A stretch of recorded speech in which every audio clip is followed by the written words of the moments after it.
All right. Hello and welcome, everyone. We're so glad that you could be joining us for the webinar. My name is Stephanie, and I will be one of your co-hosts today. Today's webinar is a part of our BrainHQ Academy series, where we talk about the neuroscience behind different topics. Today's topic is technology and the brain. Let's go over the agenda for today. After we wrap up the agenda, we are going to go ahead and kick off a discussion between our two hosts here and the audience as well. We'll post a few questions on the screen and open up that chat feature so that way you all in the audience can respond. To join in, you'll want to click the chat button on the Zoom control panel, and a window will open where you can type in your responses. Following that, our primary presentation is going to be given by Dr. Tom Van Vleet. Tom, we are very glad that you are joining us here again today. Tom is a returning host for this Academy webinar series. But for those of you who have missed him previously, Dr. Tom Van Vleet earned a dual doctorate in neuroscience and clinical psychology at Northern Illinois University and had additional training in neuropsychology at the University of Chicago. He's been with Posit Science as a senior scientist and our director of sponsored programs since 2014. How you doing, Tom? Doing well, Stephanie. Good to be back. Yeah, awesome. It's so good to have you back. Then joining us in discussion will also be our special guest today, Steve Wright. So please join me in welcoming Steve. Steve brings a wealth of experience from two distinct career paths. He began his journey in education, spending a decade as an English teacher starting in 1990. Steve later transitioned into the tech industry, where he contributed his talents to our sister company, SciLearn, and also the Salesforce Foundation, among others.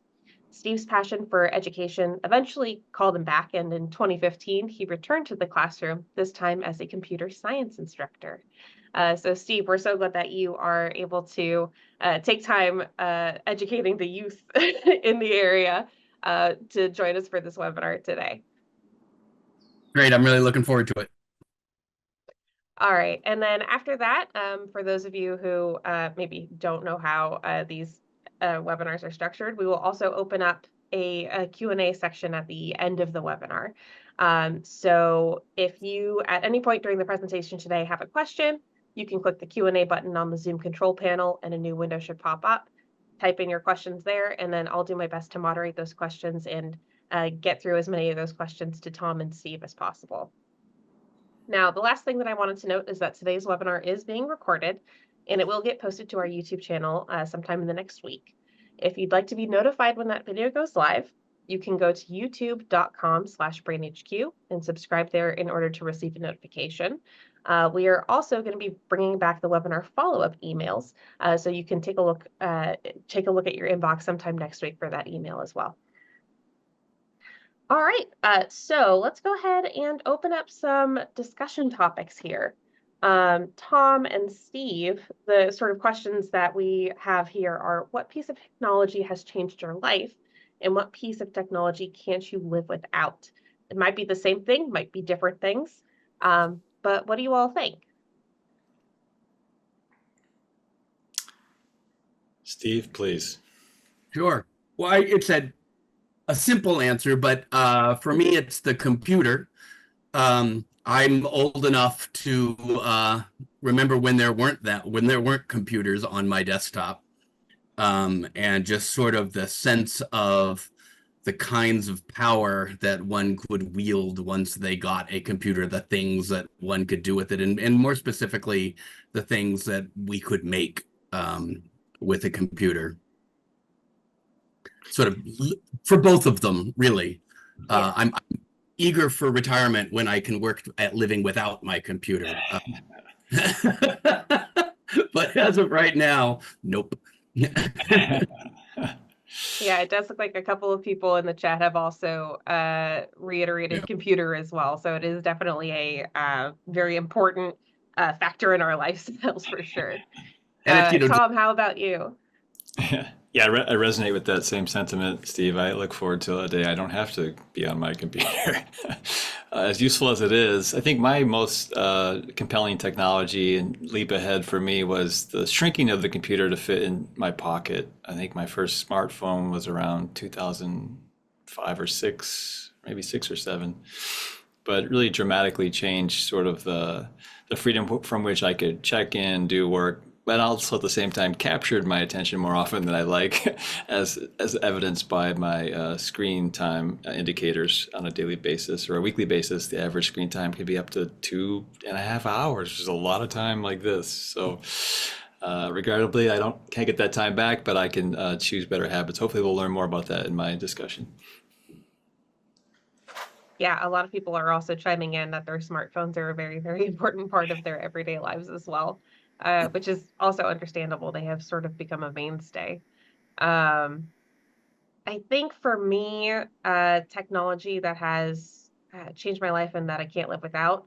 Um, so like when we think technology, we think of computers, we think of smartphones, but I also just think about like the evolution of technology over time. Like reading and like bookmaking is technically a technology. And so I think going back to basics, like I love to read. So that is definitely a thing that has like being able to read has changed my life, and I don't know that I would be able to live without it. Kind of a boring answer, but I think that is what is true for me. Good old printing press back in the day. Yeah, Um, revolutionary, right? yeah, for sure. All right. So it looks like a couple of other people have chimed in. My GPS, my computer, being able to use Zoom, um, iPads, tablets. So all amazing answers and all very important in all of our lives, I am sure. So maybe we can go ahead and toss it over to Tom, who can talk to us a little bit about technology. We've been talking about how technology has changed our life, but maybe we could talk about how technology has sort of changed our brains over time. Sure. Wonderful. Okay, so there's a lot to talk about here, and I kind of had to be selective about what to review because Stephanie asked me to keep this to 20 minutes, so I'll do my best. What I'd like to talk about today is basically how technology impacts our brain. And today we're going to explore kind of the growing field of research on technology in the brain with a cautionary caveat in that a lot of this research is correlational in nature. It's really hard to do a well-controlled study where you have one group do task A, use technology, one group do task B, read books, printed books, for example. It's just hard to control these factors and to also allow enough time for differences to be appreciable. So a lot of these studies will basically query participants based upon their frequency of use and do their best to stratify into two groups: high digital media technology users and low digital media technology users. And the criteria for this are often variable between studies. So I think these insights should be taken with a grain of salt, but they're no doubt compelling, very compelling and very relatable. So the one thing we care about in science is assigning validity to our impressions. And sometimes if it's correlational, it doesn't reflect causation.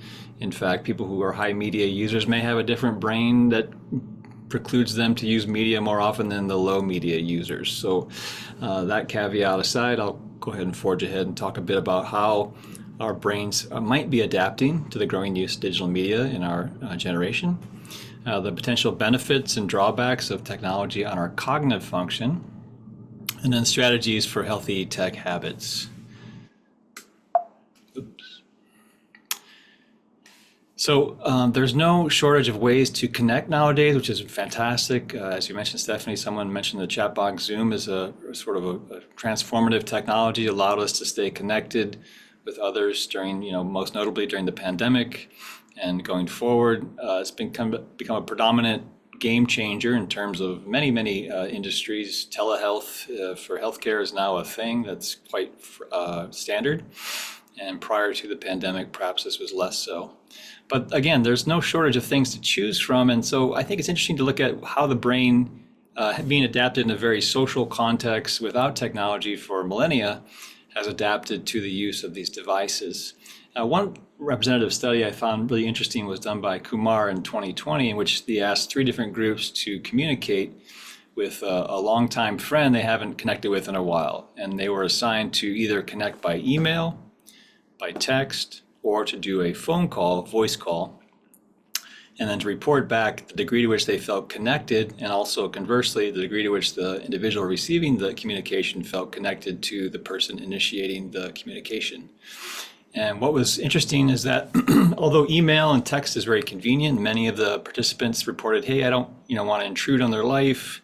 I don't want to sound weird on the phone. My phone, I'm not a great communicator vocally, whatever their caveat would be or their hang up. These all proved to be negligible objections to actually conversing with someone, in that the group that showed the most significantly the highest degree of felt sense of connectivity were those who actually connected by voice. So even though an email or a text is certainly easier, more convenient, perhaps less intrusive, those who received those communications by voice unequivocally said that they didn't feel intruded upon, they didn't feel like the speaker was awkward or weird. So the perception we hold perhaps around the convenience of text and email is sort of at odds with our long-shaped adapted brain in vocal communications and the complexity and nuances of communication that occurs in that modality versus reading. And also, interestingly, they found that the time required to actually draft the text or email, send it, receive a reply, form a connection on a few topics. They gave each participant topics to discuss that were standardized across each group. It took equivalent time. There was no significant difference in the time burden. So a phone call may be your best option given the way our brains are wired. Moreover, I think someone mentioned Zoom in the chat box, and this is really a transformational technology, and that allows us to connect with folks and use all the virtues and features of our humanness. Our brain has adapted to vocal expression, changes in tone, facial expression, nonverbals, and this is a richer form of communication that can generate a stronger sense of emotional connection. Even empathy can be picked up more readily through the face-to-face communication afforded by FaceTime, Zoom, and Google Chat and others. So this may be sort of more aligned with how our brain has adapted over millennia, and these short-term perturbations due to the advent of technology have yet to sort of win over the brain as a more desirable form of communication. And that may be driven by the fact that the brain relies on various neurotransmitters or chemical messengers to communicate meaning, signal, value, etc. And in this case, connection. This is a study in which participants were given a stressor at baseline. They were told some disparaging news. You can see that their cortisol levels, this is the amount of stress hormones circulating in the saliva. It also circulates in the blood. And this is usually upregulated in accordance with the amount of stress someone incurs. So at arrival to the research station and then at baseline, they were very low in terms of their cortisol level. They received some disparaging news, and sure enough, their cortisol levels, the stress hormone, shot up. And then the intervention was threefold: either no contact at all, let's see what happens to that cortisol over time, let's let you suffer. Over the hour of the study, it took a while for their cortisol levels to come back down, not even anywhere near baseline. But interestingly, those who were able to get comfort by way of voice alone experienced a significant difference after about 30 minutes of talking. And their cortisol levels came down significantly more than the.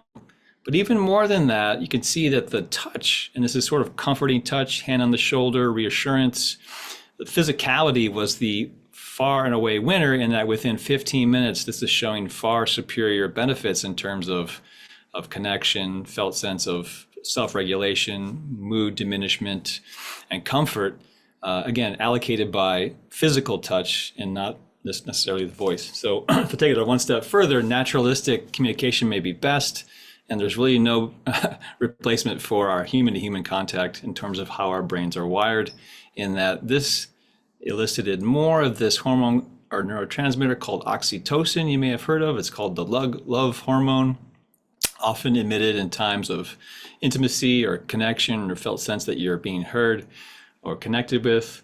And this was also, interestingly, upregulated in accordance with the downregulation of cortisol. So as the oxytocin went up, the cortisol or stress hormone went down. So again, going back to sort of what I said at the outset, a lot of this data is correlational. It's all correlational at this point. There's no way to, perhaps there will be in the future, and maybe there's clever studies now that are looking at ways to confront one group of participants with heavy immediate digital usage and another without. So these are looking at, again, those pre-stratified users based on their self-report, high media users, high digital contact, high device users, and low, those who are very sparsely on their phone or their computer. And the differences were pretty striking.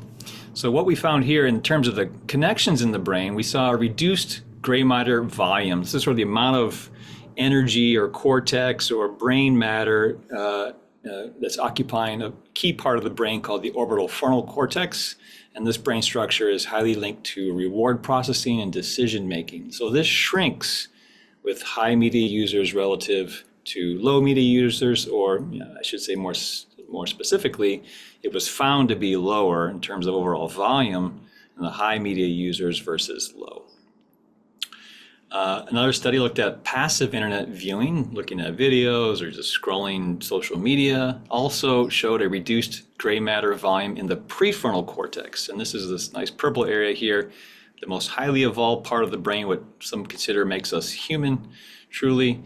And this was reduced in volume in those who were spending more time doing passive internet viewing relative to active use. And sorry, I misspoke on the one before. This was social media use, not high versus low. So high use of social media versus low use of social media was the first comparison. My bad.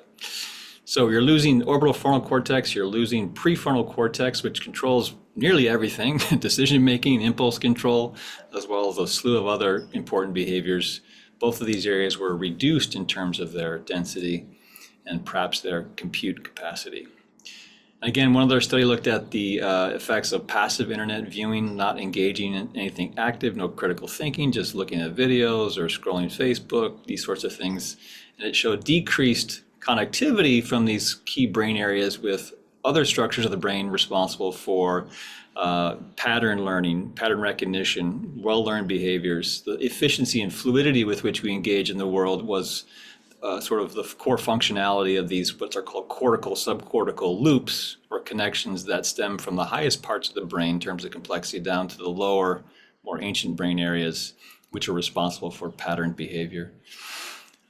So again, the picture's not looking good for those who are doing a lot of high use of social media or passive viewing. And these are sort of early days in terms of the research being definitive or causational. These are correlations. But we can say a few things generally from the research to date, and these can be divided into three different domains. One is the distraction element. Technology's constant stimulation can trigger reward pathways in the brain that lead to addictive behaviors and difficulty focusing. If you're getting perceived value from lots of updates or compelling stories or headlines, as we all see nowadays, we rarely read the full story. We're grabbed by the headline, but one headline can overwhelm us back to back to back to back. And you can spend lots of time scrolling through things that are eliciting an emotional response, leading to a felt sense of, I need to check in and see what's going on in the world, or I need to see what happened with, Mrs. Smith or kids off to college, whatever it is, Facebook or social media. And this leads to difficulty focusing when in fact your brain, you independent of the device, is required to focus. So this is a pretty consistent, well-conserved finding across a few studies.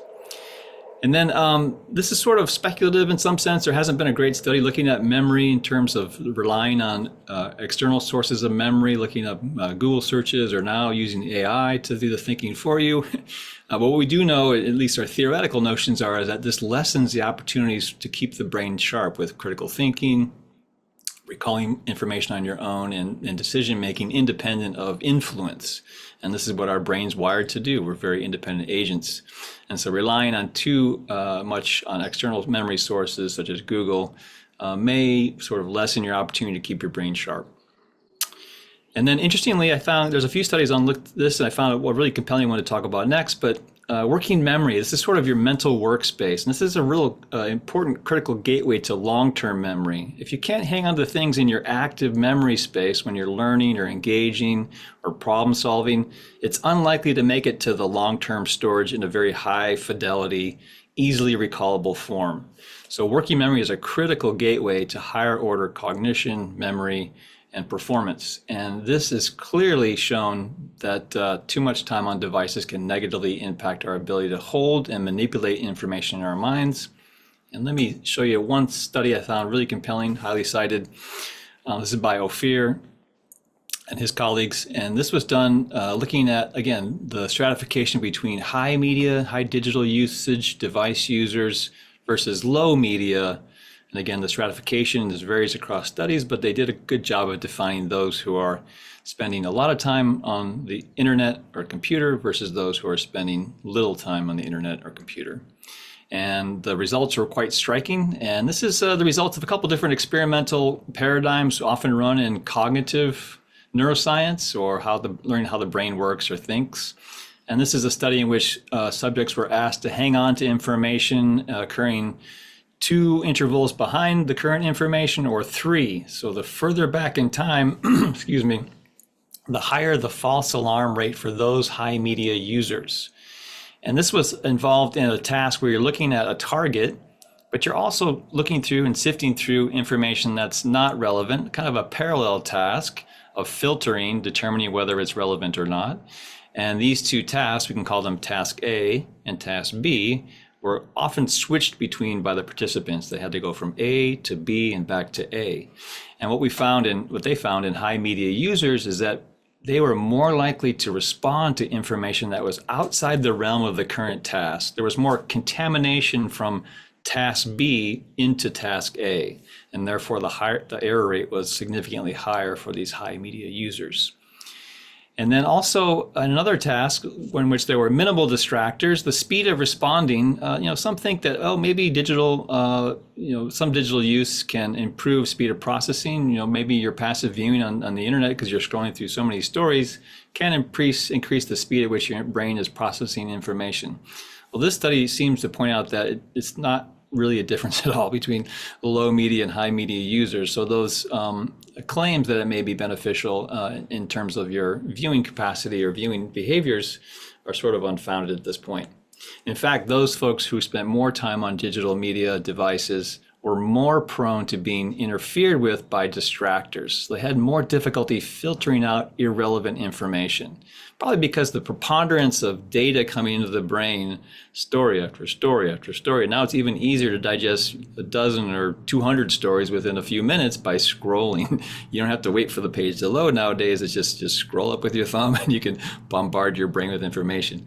And those who do that too much had a difficult time of filtering out irrelevant information and staying locked onto what they wanted to remember.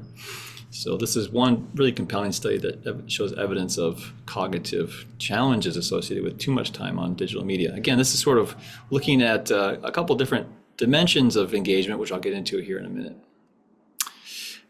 That's just pointing out the fact that there's no speed advantage for those on media versus not. And then when we think about cognition, one critical factor that is necessary for cognitive growth, learning, consolidation, memory is good sleep. Your brain does a lot in terms of consolidating the events of the day into a form in which it's easily retrievable later on or the next day. And sleep continuity and quality is really important for this process to work efficiently, and therefore your cognitive abilities to function really well. And here's what we are finding from, or the research industry in general is finding around sleep and the use of devices either in bed or around bedtime. Clearly there's an increase in arousal. Stimulating activities like social media, gaming, watching videos before bed can increase the cognitive and emotional arousal, making it harder to wind down and fall asleep. Early studies were pointing to blue light, or the light that emits from the device, as being sort of the causative agent in keeping people up or having them have a difficult time sleeping. And that may be true, but it seems as though the stimulation of engaging with content, again, your brain is wired to engage in the world, and if these are artificial representations of the world, or they evoke things in your brain that are inherently reacted to, you're going to pump up your brain before bed, making it harder to wind down and fall asleep. Stress and anxiety that comes from looking at distressing or too exciting content close to bedtime can elevate stress and anxiety levels, also can interfere with sleep onset and quality. Late night usage can shift sleep schedules, leading to irregular patterns of sleep and sleep deprivation. Your brain relies on 2 elements to drive yourself to sleep, and that's your circadian, this is the rise and fall of the sun, and also the buildup of adenosine. which is a byproduct of metabolism. So the rising and falling of the sun is light, essentially. If you're putting light in your face in the evening, it's likely that you're probably zapping some of your melatonin stores, which doesn't begin to build up until the sun goes down. So this is an important consideration. Sedentary behavior, sometimes excessive screen time, can make you miss your workouts, leading to poor quality of sleep and risk of sleep disorders. Movement, activity is really critical for good sleep. And then bedtime routines is an important one here. Using devices in bed can condition the brain to associate the bed with wakefulness rather than sleep, making it harder to fall asleep. Your brain is really location dependent. It encodes all the parameters of the space that you're in. And this space, the bedroom and the bed in particular, you want to keep sacred as your sleeping chamber and not your activity chamber. So here's a few general tips, and I'll get into some more data as to what's healthy tech usage, because this is where we're at, and let's find a way to leverage this for our own benefit. But generally speaking, from the data I reviewed for this 20-minute short talk, which there's lots of it, but again, a lot of this is early days and not super well controlled. But the evidence seems to point to that being engaged online, thinking, discussing, problem solving, learning, educating yourself, Khan Academy, etc., is better than just passive viewing in terms of your overall level of engagement. Scrolling social media for a passive hit or looking at videos is less engaging, less healthy for your brain than being engaged in a learning capacity. And then, as we discussed with communication, engaging in a more naturalistic way, if possible, like FaceTime or Zoom, in which people can pick up on those cues our brain are so wired to engage with socially, tone fluctuations, nonverbals, other things that sort of signal human understanding based upon just sight and visual cues, facial expressions, for example. Are all lost in the context of text, email, or even phone conversations. So use Zoom to your advantage. I think it's a great tool for connecting and feeling that sense of connection because you're interacting live with another human being, which is really awesome. And as we discussed before, multitasking, asking folks to do things that are dividing a fixed resource. Your brain is a fixed resource, dividing it across two tasks, back and forth, bouncing from task A to B, or if you're scrolling, you're going from A to B to C to D to E to F to G to H. It's endless. You can spend, whatever. There's not enough letters to describe the capacity to multitask in a very short period of time with the advent of scrolling and social media.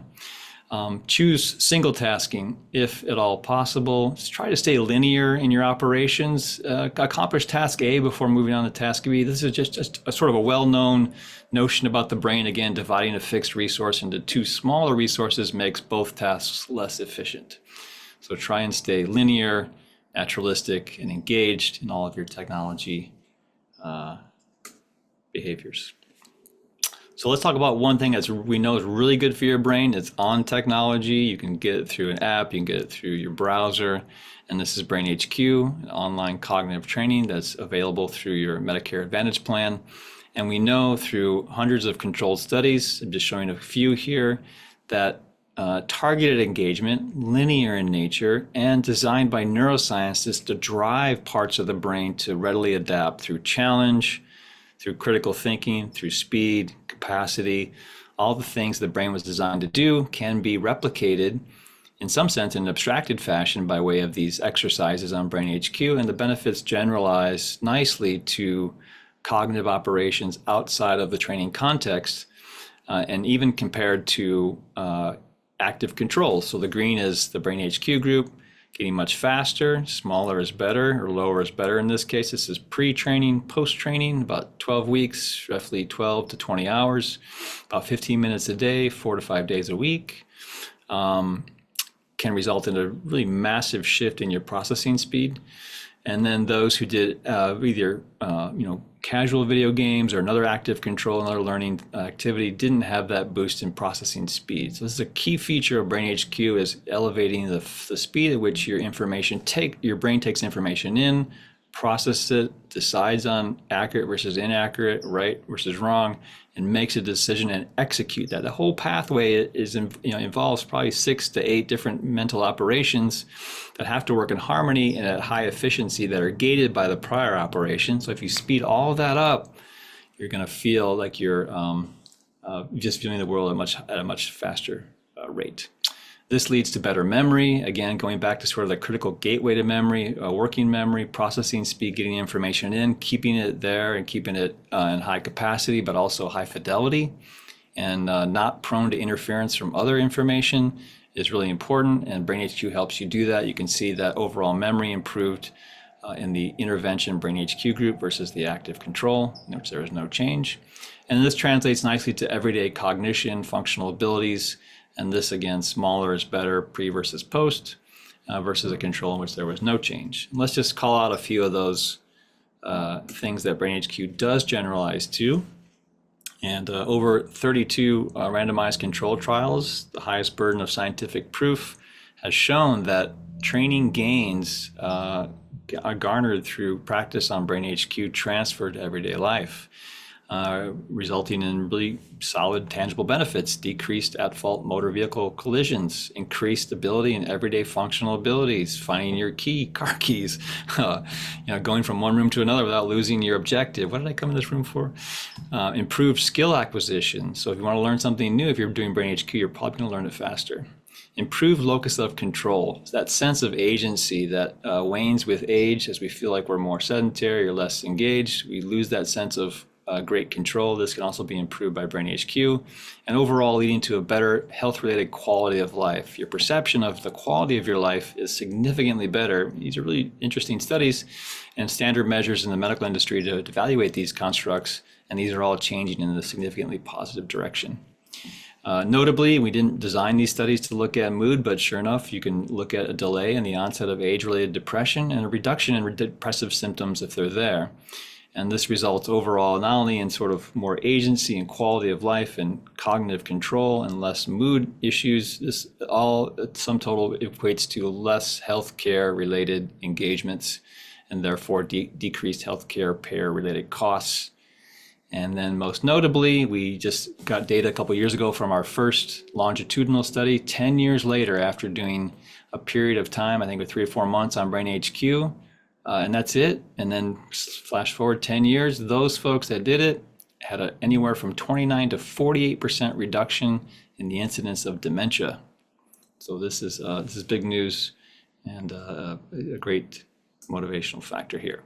So thinking back to that slide I showed a few minutes ago about how your brain changes with excessive passive, just scrolling, we call it doom scrolling, use and sort of the retraction of connections, the reduction of brain volume. This is going in the opposite direction. And these are all studies that have looked at neuroimaging, indices of how the brain connects, how it lights up with activation, how it talks across different brain areas. All these are changing in the positive direction following BrainHQ relative to casual video games or another active control.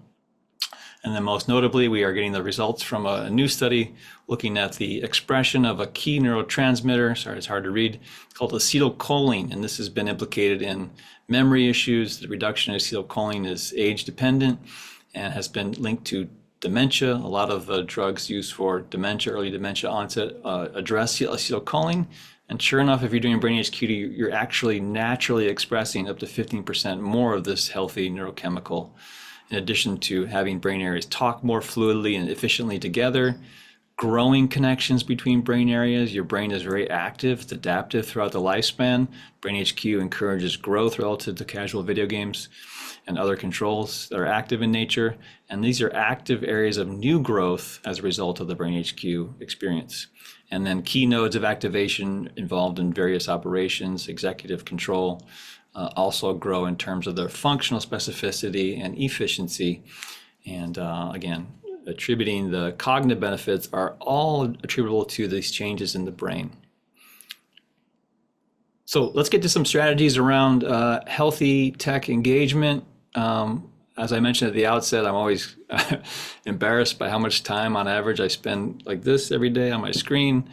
So I think a good way to do it is to monitor your daily tech usage and set limits. You know, most devices have built-in features to allow you to dial in, hey, if I lose control and I'm scrolling for hours, cut me off after 20 minutes and encourage me to take a break. These are nice features that device makers have included in many of the devices nowadays. And if not, just set a timer and have some limits to your engagement, especially in a passive context.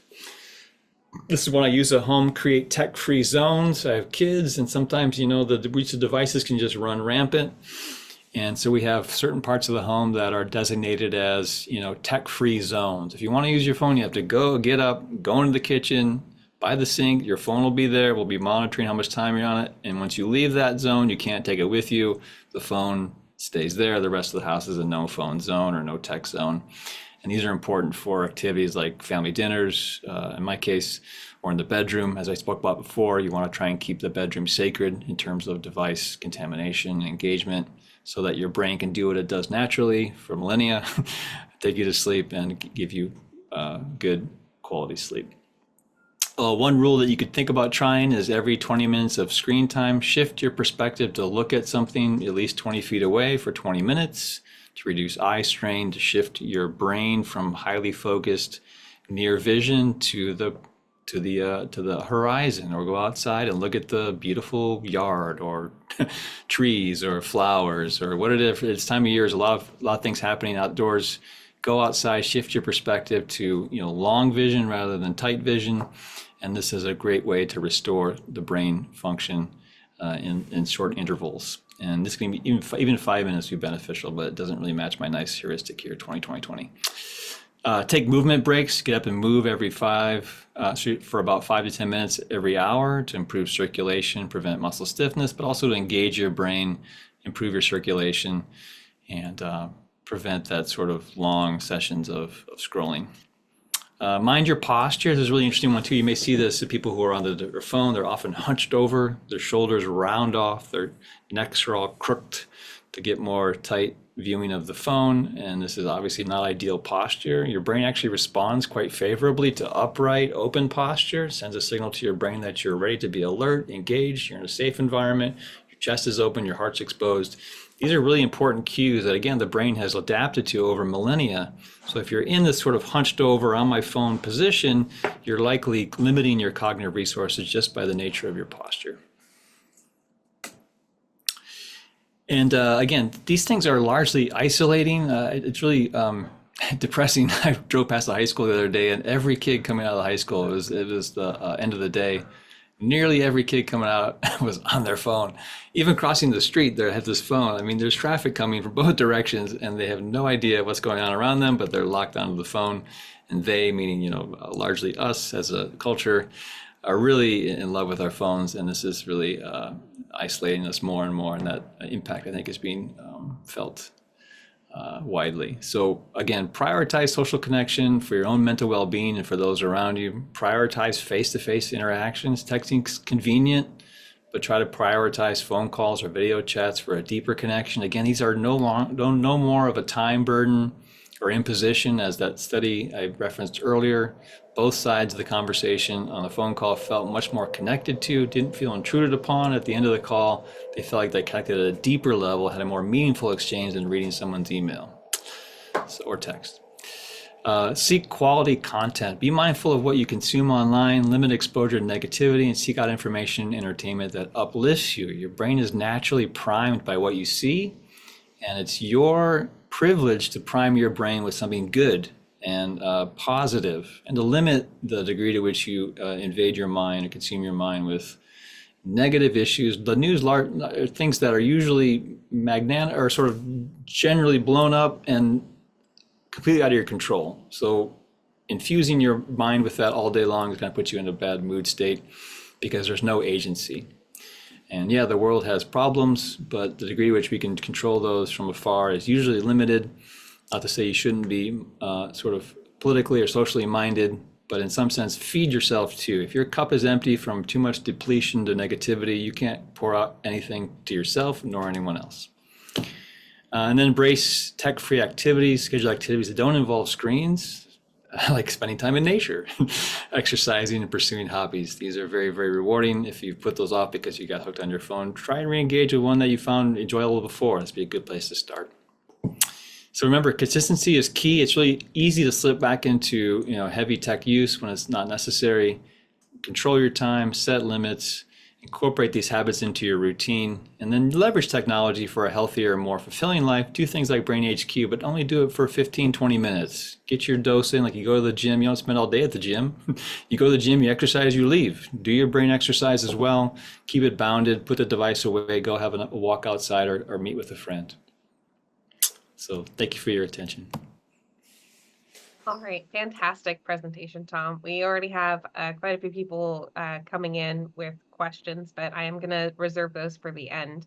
What I actually want to do is go ahead and ask Steve to come on back to the call so that way you guys can get to talking. All right, Steve, looks like you're coming through just fine. I'll let you guys take it away.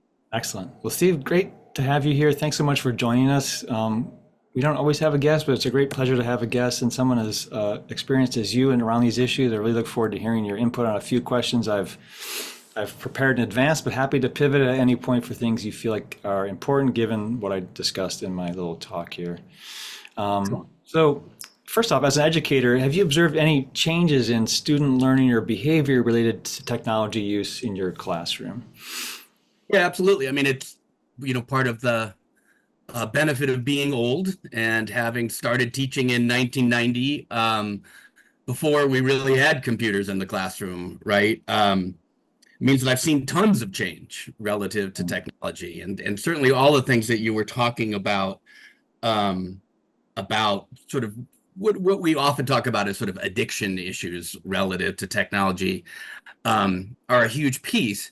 But I think the other thing that teachers will always notice are that none of these things happen in a vacuum, and that when we exist in culture, in spaces where culture exists, right, that there's gravity created by the culture as well. So we're absolutely experiencing something like addiction to technology, myself as well as my students.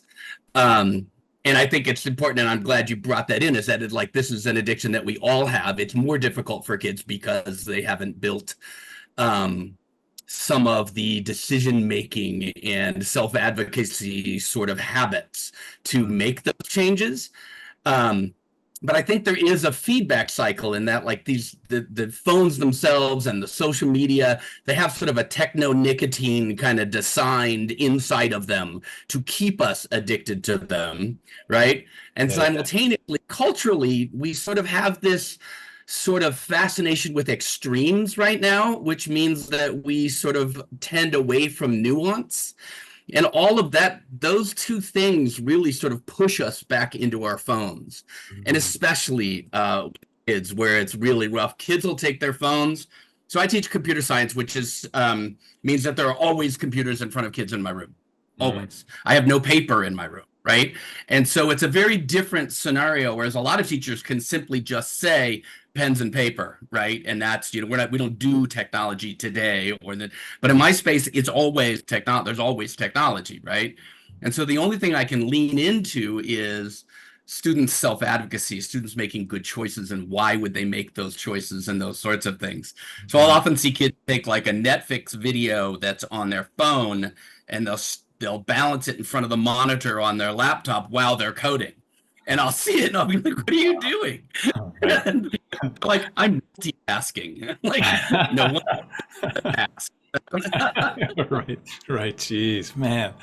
I mean, you can't, it's hard to blame kids though, too, because as a kid, I would probably do the same thing. Whatever you can sneak in is to your advantage, seemingly, but without the cognitive control, that frontal lobe development doesn't really maximize until you're 23 or mid-20s thereabouts. You don't have that, sort of that nuanced control that is necessary for more balanced engagement. I'm curious what you find useful.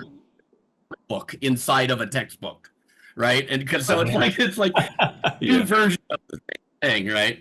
Yeah, totally. I guess, is there any messaging you've had with your students, those who are clearly over the heavy usage meter, that's compelling to them, that gets them to pull back at all? Any success or any anecdotes? Yeah, so I think so there's this idea, you've heard the quote, culture eats strategy for breakfast, right? So it also eats technology for lunch, right? As sort of the second of that, right? School culture, right now, and I think it's fair to say it has predominantly been since the very beginning. School culture is really focused on compliance and right answers. Right. And everybody who's looked at it hard has said we need to do more problem posing. We need to do more critical thinking. But it's the school reform is very, very difficult, as you can see by the culture wars that are happening around schools now. Right. And so I think a large part of what happens with phones that I see with kids with phones in the room is it's an avoidance mechanism. Right. And so they are really clear, and students will tell you they're horrible procrastinators, right? And they have this fantastic designed for procrastination tool that's in their pocket, and it'll come out of their pocket without them knowing that they've taken it out. Yeah. Right. And they are fully aware of all of that. Right. And so the only thing that I have ever found outside of with some younger kids, you just have to ban phones, right? Because the control mechanisms are not there.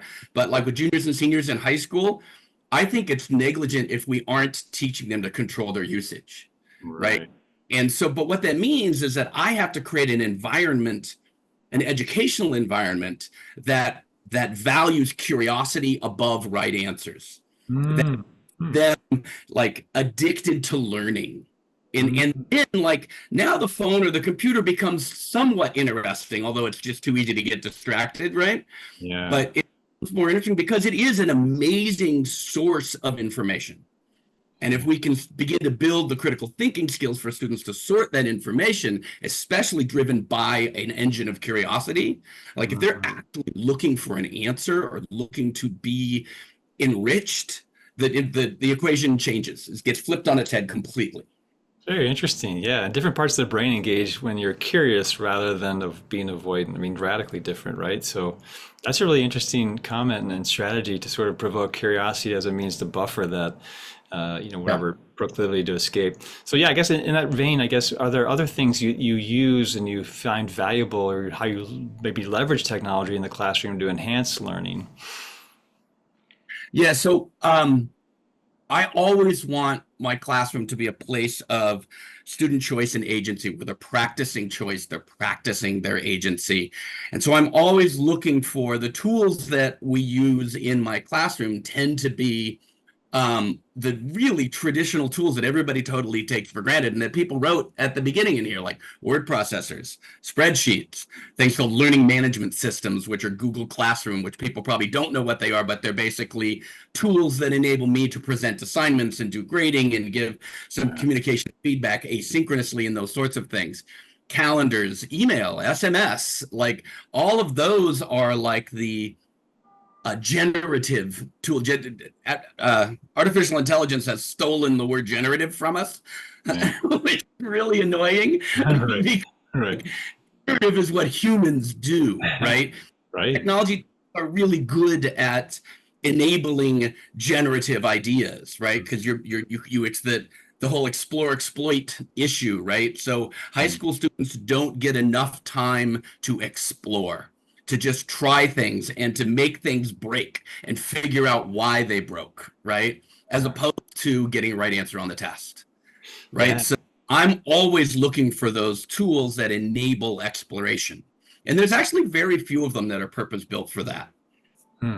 That's a very interesting notion around the explore versus exploit, because some of the data I was reading was like, well, generally scrolling and high digital media usage results in, almost predominantly exploratory and very little exploitative behaviors. You're not critically thinking about things to put the story together. You're just being spoon-fed and you're looking for the next bite of information. You're exploring more than you are exploiting. That shifts fundamental operations in your brain.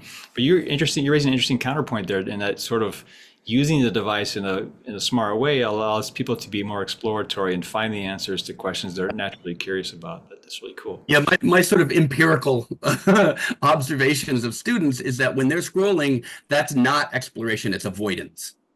Yeah. And because exploration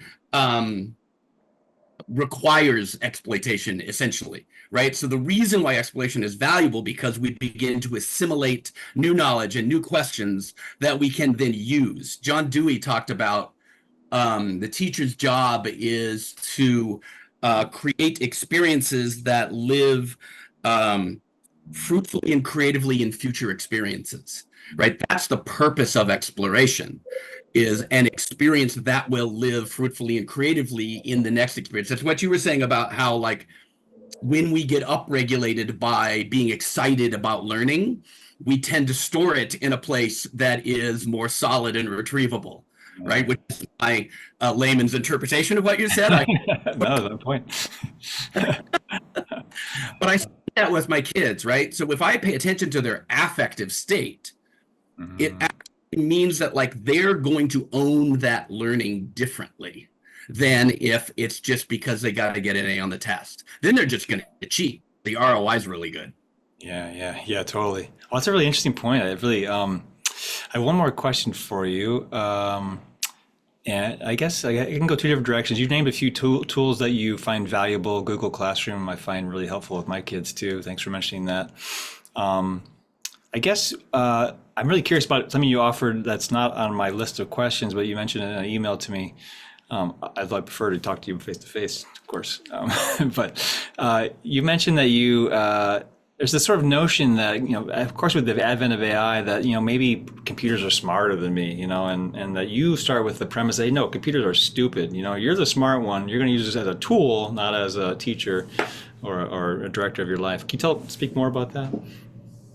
And it's like, if you chase this back, you'll see it's been for a very long time, certainly the 60s and maybe even earlier, that we have been casting computers into the space of humanity, right? So we've been thinking about the computer as an analog for the brain, right? And Seymour Papert, who was one of the founders of the original artificial intelligence lab at MIT, he actually lamented that we did that, because his whole intention of starting that lab was to gain greater insight into the human brain by creating a reductive analogy for the brain, right?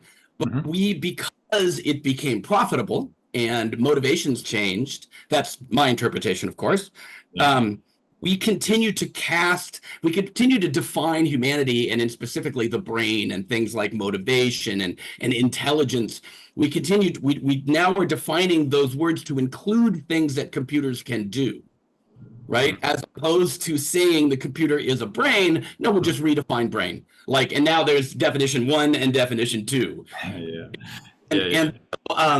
I've unfortunately lost the thread of the original question.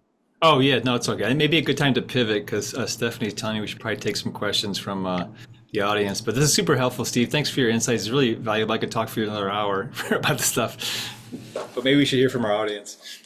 Sure. Yeah, actually, speaking of AI, we actually just got a question from Chuck saying, I've used AI to formulate ideas. I think it helps to kickstart my creativity.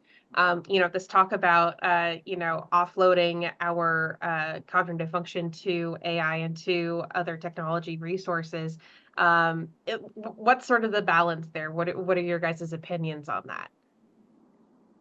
Well, let me give a total layman's point of view, and then Tom, you can tell me why it's stupid. But Unlikely.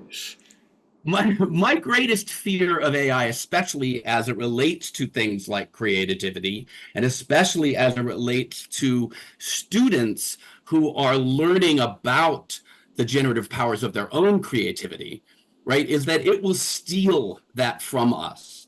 It will make things like insight and intuition far more difficult, because those things don't come to us magically, right? They're built through layers of learning, layers of knowledge acquisition and assimilation, as the constructivists tell us, right? And especially when we think about cross domains, right? And so if we learn things in physics and we learn things in social studies and all these, our brains can fire connections on those things. And if we're letting AI give us that information, because we didn't do the fight to gain it, does it sit with us in the same way? And will it harm our intuition and insight in the future? I mean, it's important to note that ChatGPT was built by people who did not have ChatGPT, right? So are we losing the ability to create the insight, the incredible insight that was required to build this amazing tool? Yeah, yeah. No, that's great. That's great. I think your insights are totally on point with the neuroscience. And yeah, the depth of processing is just not there. That sort of learning and creativity is based on trial and error and getting that feedback. If you get the right answer every time from AI or a near approximation, you're deprived of the opportunity to put things together yourself. Interesting. Yeah. Yeah. All right. So here is another question. This might be a little bit geared towards Tom, but Steve, feel free to jump in as well. Um, there was a question regarding, children of today and, even millennials and Gen Xers. With the introduction of so much more technology and this sort of offloading, is that going to potentially lead to cognitive deficits appearing earlier in our lives as we get older? Mm. For example, like dementia or Alzheimer's, is that something that might be something to worry about? Yeah, that's an interesting question. I think, the only thing I could speak to is some of the research I reviewed around sort of passive versus active engagement.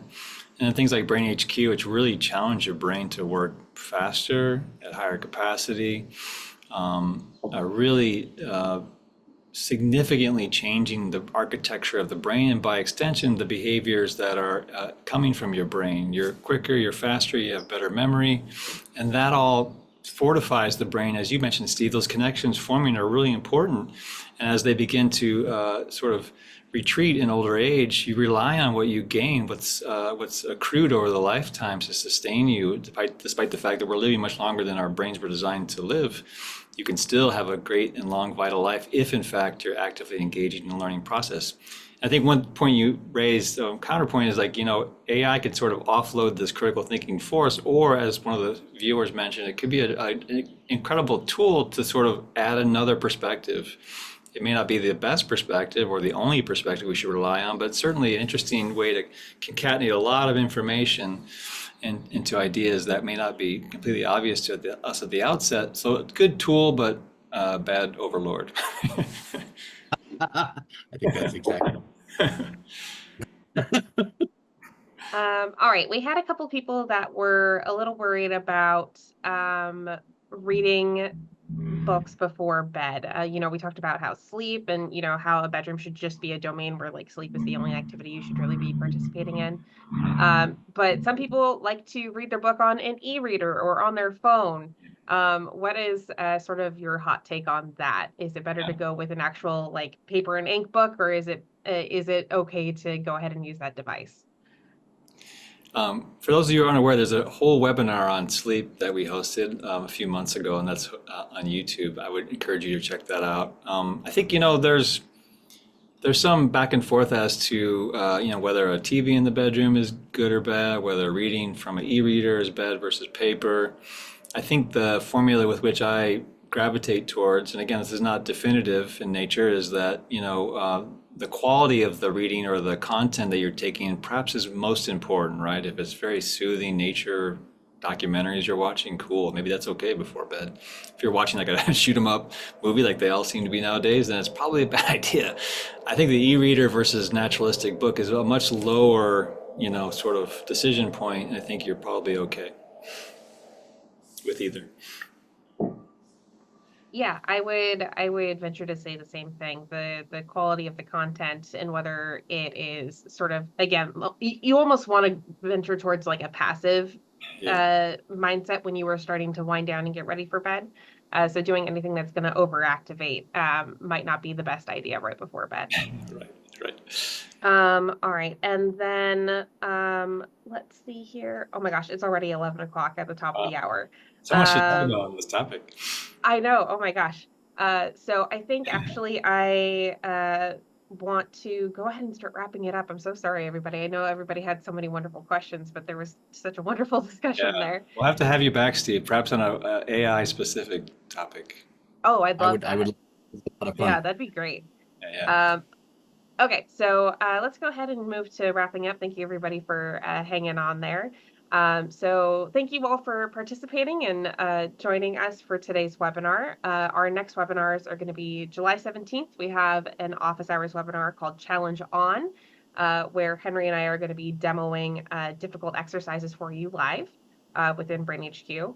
In August is our next Academy webinar, and that topic is how pets can promote brain health, and that's going to be Dr. Q Lee who's presenting that. One other thing that is new, our team is interested in hearing your feedback and your experience with BrainHQ.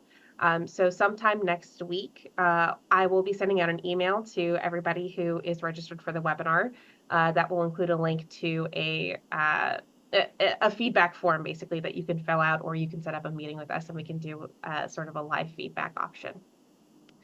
Other than that, Tom, Steve, thank you so much for your time today and for that wonderful discussion. Do you have any parting words that you'd like to share with the audience today? I just want to thank Steve for committing his time today. It's been a real pleasure connecting with you. Thank you. Yeah, Sam, it was super fun. Thank you for inviting me. Great to have you both. All right. I think that's going to wrap it up for today. Thank you again, everyone, and I hope you have a wonderful rest of your day.